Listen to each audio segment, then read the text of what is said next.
Hi, welcome back to my YouTube channel. मैं हूं सबीरा और आप देख रहे हैं मेरा यूट्यूब चैनल लर्न फ्रीलांसिंग। आज के इस वीडियो में हम देखेंगे कि हम फ्रीलांसिंग को किस तरह आगे ले जा सकते हैं, कैसे हम उसको स्टार्ट कर सकते हैं। इवन कि हम लोग कोई और काम भी करते हो, मतलब कोई फुल जॉब करते हो, फुल टाइम जॉब करते हो और हम चाहते हो कि हमारा एक और भी बिज़नेस होना चाहिए जहाँ से हमारी दूसरी इनकम आनी चाहिए। तो आज हम उन पॉइंट्स को देखेंगे और क्लियर करेंगे कि हमें किस किस चीज़ की ज़रूरत पड़ सकती है उसमें, या हम किस वे में उसको लेकर जा सकते हैं, मतलब किस तरह हम उसको एक अफेक्टिव वे में रन कर सकते हैं और उसे कामयाब बना सकते हैं। दोस्तों देखिए, अगर हम एक चीज़ कर रहे हैं, मतलब अगर हमारा कोई बिज़नेस है और हम उससे रिलेटेड मज़ीद और भी हम चाहते हैं कि हम ठीक है थोड़ा बहुत टाइम है हम उसमें कुछ और भी कर सकते हैं, मतलब हम कोई ऑनलाइन वर्क करना चाहते हैं, या हमारा है कि हम लोग अदर इनकम भी लेना चाहते हैं। मतलब हर आजकल के दौर में हर किसी को ज़रूरत होती है कि एक अदर साइड बिज़नेस भी होना चाहिए जहाँ से उनकी इनकम अर्न होना चाहिए, मतलब हम उनकी अर्निंग हो बहुत अच्छी। इस तरह से हम देखेंगे कि हमारे कहाँ से, मतलब किस तरह हम फ्रीलांसिंग की दुनिया को स्टार्ट कर सकते हैं और उसमें अपना एक अफेक्टिव वे में बिज़नेस को रन कर सकते हैं। दोस्तों, अगर आप मेरे चैनल पर नए हैं तो मेरे चैनल को सब्सक्राइब करें और बेल आइकन ज़रूर प्रेस करें ताकि मेरी हर आने वाली नई वीडियो का नोटिफिकेशन आपको मिलता रहे। ज़्यादा डिले नहीं करते, हम अपने मेन टॉपिक की तरफ जाते हैं, जो कि है ही how to start freelancing even when we working full time. मतलब हम अगर फुल टाइम वर्क कर रहे हैं तो हम किस तरह फ्रीलांसिंग को स्टार्ट कर सकते हैं। तो as much as 80% of the traditional work force in the US would love to do additional freelance work next to their full-time jobs to increase their income, and the number of top US companies who are open to hiring freelancer is rapidly increasing. As much 80% जो traditional work forces हैं US में, वो काम करने के साथ साथ full time job करने के साथ साथ मतलब इंक्रीज़ करना चाहते हैं अपनी इनकम फ्रीलांस के ज़रिए। The number of top US companies, जो टॉप की यूएस कंपनीज़ हैं जो कि हायर करती हैं फ्रीलांसर को, रैपिडली इंक्रीजिंग, जो कि इंक्रीज़ कर रही हैं फ्रीलांसर को हायर कर रही हैं। मतलब आप देखेंगे कि यूएस में 80% लोग ऐसे हैं जो कि फुल टाइम जॉब करते हैं। फुल टाइम जॉब के बाद भी वो चाहते हैं कि हमारी अदर इनकम होनी चाहिए, मतलब इंक्रीज़ हो हमारी इनकम, कहीं से हम कहीं और प्लेटफॉर्म से भी अर्न कर सकें। तो आप देखेंगे कि वहाँ से भी उनकी अर्निंग स्टार्ट हो जाती है और देन वो अपनी कंपनीज़ में भी हायर करना शुरू कर देते हैं जो फ्रीलांसर होते हैं, जिनके पास एक्सपीरियंस होता है, जिनके पास स्किल्स होती हैं। वो अपनी स्किल्स को हायर दिखाते हैं और उसके बाद उनके पास क्लाइंट्स आना स्टार्ट हो जाते हैं, देन उनका वर्क स्टार्ट हो जाता है। पहला है डिफ़ाइन योर बिज़नेस गोल। सबसे पहले अपने बिज़नेस गोल्स को डिफ़ाइन करना है कि आप करना क्या चाहते हैं। तो पहला है कि before you get started with freelancing you will have to be honest with yourself and answer an important question. Is freelancing just a side gig, or do you plan to expand it to full-time business? The answer to this question will determine your next step, considering that you will either aim to balance your full-time and freelance work or aim to work your way out of your current job. मतलब आप अगर start करना चाहते हैं, सबसे पहले जो आपका काम है वो ये है कि आपने ऑनेस्ट अपने आप को रिव्यू देना है, आपने अपने आप को बताना है। सबसे इम्पोर्टेंट क्वेश्चन करना है अपने आप से कि फ्रीलांसिंग सिर्फ एक गिग साइड है, या फिर आप जो फ्रीलांस से मतलब प्लान जो एक्सपेंड कर रहे हैं फुल टाइम बिजनेस करने का, क्या आप ये कर सकते हैं।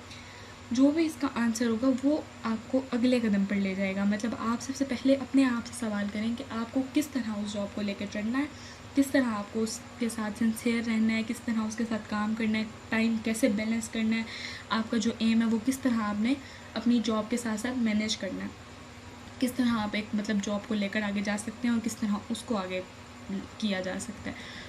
The same is true if you are a graphic designer. Consider your level of experience, your current connections, your natural inclinations to particular design nature. Then make your big focus on delivering interface design for apps, creating new custom logos, devising layouts for books or any other specific design work. ये एक same true है कि आप graphic designer, अगर आप graphic designer हैं तो consider करें अपने लेवल एक्सपीरियंस को, अपने कनेक्शंस को, नेचुरल इंक्लिनेशंस को, जो कि आपके डिज़ाइंस को दिखाएं। अगर आप एक फ्रीलांसिंग की दुनिया में ग्राफिक डिज़ाइनर के तौर पर आना चाहते हैं तो आप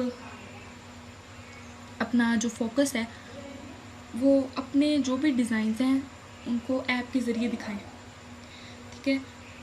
आप कोई भी क्रिएट कर सकते हैं लोगो, आप कुछ भी बना के दिखा सकते हैं अपनी डिज़ाइनिंग के ज़रिए, कुछ भी दिखा सकते हैं। मतलब आपकी अगर ग्राफिक स्किल्स अच्छी हैं तो आप कुछ भी बना के दिखा सकते हैं। लोगो बना लें, आप बैनर बना लें किसी चीज़ का, आप उसको डिज़ाइन करें, डिज़ाइन करने के बाद आप उस चीज़ को दिखाएं, ताकि आपके पास देखने के बाद कस्टमर आएँ कि हाँ ये चीज़ बहुत वाकई इफ़ेक्टिव लग रही है, तो हम इसके पास अपनी सर्विस ले सकते हैं।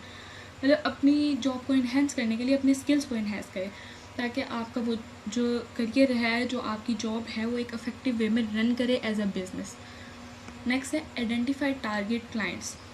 अब वही बात आ जाती है, just like you should not aim to cover every niche in your industry, you should not aim to cater to the needs of the entire industry's market. Small businesses, teams, remote workers, or even other freelancers may all require the same type of service you are looking to offer, but you will need to target one or two types of clients specially हम देखते हैं कि हमारे market में बहुत सारी ऐसी चीज़ें होती हैं, इंडस्ट्री में ऐसा बहुत सारे मार्केट्स होती हैं जिसमें हम लोग देखते हैं कि लोग स्मॉल बिज़नेस करते हैं, एज ए टीम वर्क करते हैं, रिमोट वर्कर्स होते हैं। फ्रीलांसर की दुनिया में बहुत सारे टाइप्स के लोग होते हैं जो ऑफ़र कर रहे होते हैं कि मतलब वो अपनी तरफ से ऑफ़र करते हैं कि हम ये चीज़ भी प्रोवाइड करते हैं, हम ये चीज़ भी प्रोवाइड करते हैं। तो मस्ट नीड है आपको कि आप सबसे पहले अपने टारगेट क्लाइंट्स देखें। मतलब आप अपने टारगेट क्लाइंट इस तरह बना सकते हैं कि अगर आप एक बिज़नेस कर रहे हैं तो जब आप स्टार्टअप करते हैं तो आप उससे, अगर आप देख रहे हैं कोई चीज़ इतने में दे रहा है, मतलब अगर मार्केट में एक प्राइस कंफर्म हो गई है कि ये चीज़ इतने में है, तो आप वहाँ से स्टार्टअप नहीं लें, आप थोड़ा करें, उस चीज़ को थोड़े में देंगे तो आपके पास क्लाइंट ज़्यादा बनेंगे। मतलब अगर आप उसको थोड़े में सर्विस करके अच्छी सर्विस देंगे तो मज़ीद आपके पास क्लाइंट आएंगे। आप आहिस्ता आहिस्ता उन्हीं रिक्वायरमेंट्स के साथ अपनी फिर पेमेंट भी बढ़ाते जाएं। जब आप देखें कि आपके पास आपके काम से कस्टमर सेटिस्फाई है तो फिर आप उसके बाद अपनी जो वो हैं तो आप वो भी बढ़ाना शुरू कर दें अपनी। लेकिन सबसे पहले आपको ये है कि आप अपना क्लाइंट बनाएं, ताकि जब आपके पास एक क्लाइंट बन जाएगा आप उसको अच्छी सर्विस देंगे, वो आपको इनकम देगा। देन उसके बाद फिर आप आहिस्ता आहिस्ता मतलब लेना स्टार्टअप करें, आप भी मार्केट के ही प्राइसेस लेना स्टार्ट कर दें ताकि आपका बिज़नेस ज़्यादा से ज़्यादा ग्रो अप हो सके। फिर है सेट योर फ्रीलांस रेट। आपने वही बात आ गई कि फ्रीलांस रेट सेट करने। Setting your freelance rates always seems like a challenging point, but it's a lot more straightforward when you list the necessary parameters that help determine your ideal and realistic pricing. Experience, if any, educational level, supply and demand for your services, the prices in your industry.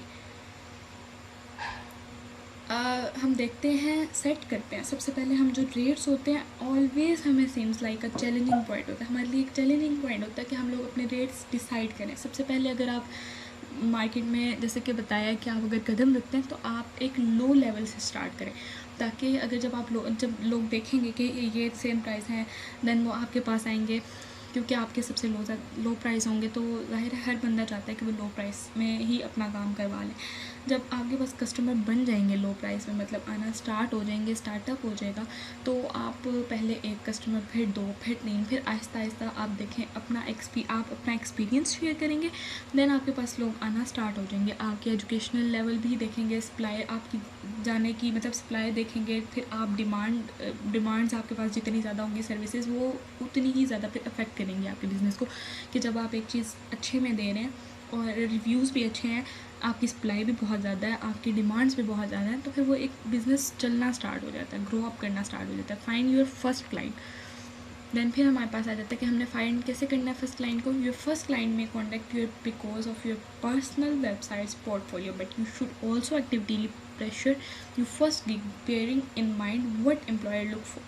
There are several ways you can do this. Get involved in your industry's community. सबसे पहला जो आपका client है वो contact कर सकता है because of your personal website portfolio, but you should, आपने देखना है कि आप अपनी जो गिग बना रहे हैं, अपनी जो प्रोफाइल बना रहे हैं, आप उसको कितना बेहतर बना रहे हैं कि आपके पास क्लाइंट खुद आए। मतलब आप अपनी एक इफेक्टिव वे में अगर एक पोर्टफोलियो बनाएंगे, अपनी एक वेबसाइट बनाएंगे, तो जाहिर सी बात है कि जो सबसे ज़्यादा इफेक्टिव होगी क्लाइंट भी उसी की तरफ ही चल कर आएगा। मतलब क्लाइंट ऐसे तो नहीं आ सकता ना, मतलब वो आपको देखेगा कि हाँ ये चीज़ इफ़ेक्टिव है, इसने ये इफ़ेक्टिव लिखा है, इसने ये बताया कि मैं ये कर सकता हूँ, या इस तरह की मतलब मेरे पास सर्विसेज हैं, तो ही वो आपको मतलब बता सकते हैं, आपकी सर्विसेज ले सकता है जब वो बिल्कुल स्ट्रेसिफाई होगा।